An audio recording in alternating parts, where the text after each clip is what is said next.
You've seen the castles, the knights, and the kings. But what if I told you the Middle Ages were full of dark secrets no one talks about? We picture grand tournaments and noble quests, but the reality for most people was far from a fairy tale. Forget the shimmering armor and the beautiful princesses. Let's pull back the curtain on the gritty, grim, and often terrifying world of medieval Europe. First, let's shatter the illusion of idyllic country life.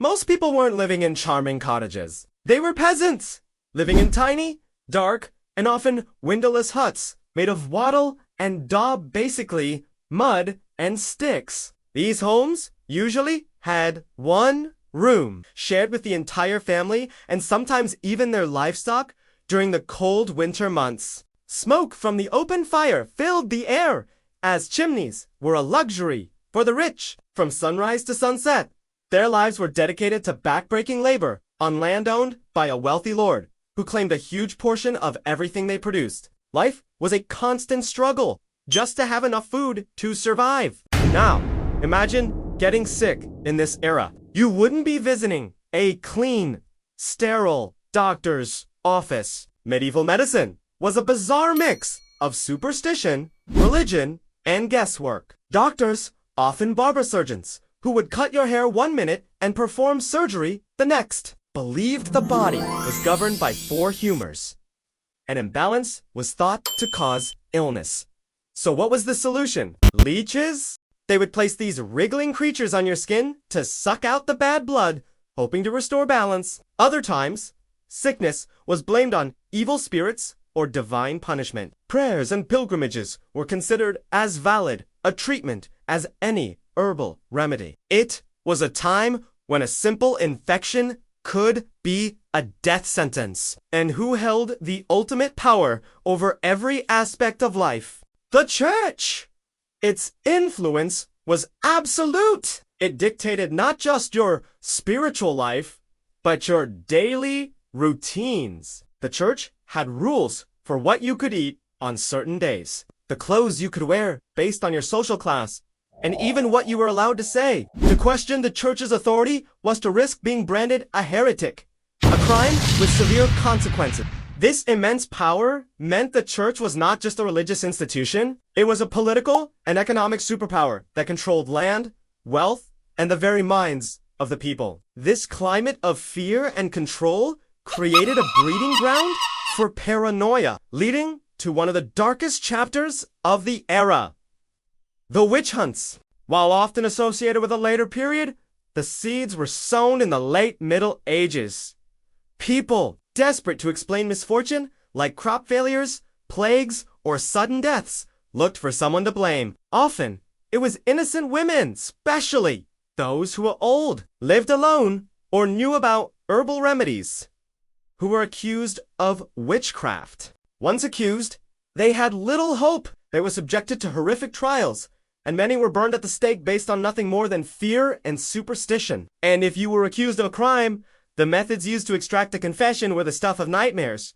Torture was not just common, it was an accepted part of the justice system. Devices like the stretching rack, designed to pull a person's limbs from their sockets, or the iron chair, covered in spikes and heated from below, were used to force people to tell the truth.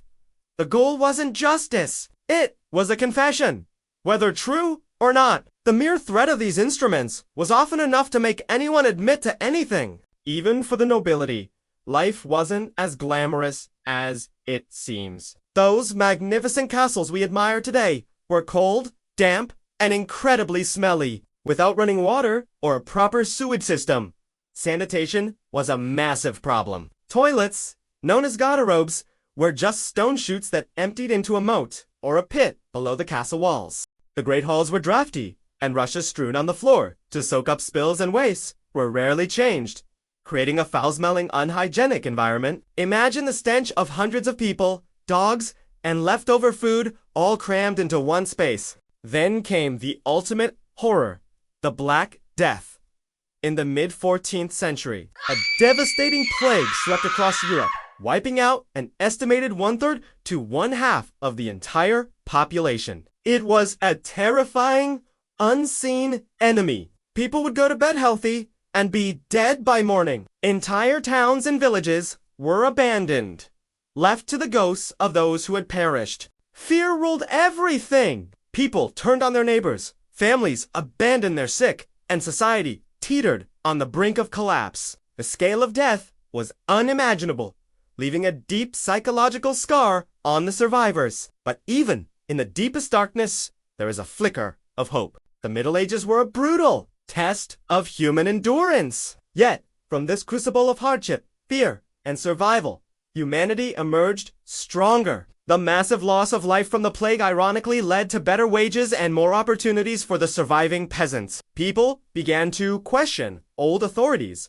both religious and secular. This new spirit of inquiry, born from centuries of struggle, paved the way for the incredible explosion of art, science, and culture we now call the Renaissance. The Middle Ages weren't just about knights and kings. They were a time of fear, power, and survival. A world full of dark secrets. Thanks for watching! If you found this journey into the dark side of history fascinating, don't forget to like this video, subscribe to the channel, and hit that notification bell so you don't miss our next adventure. See you next time!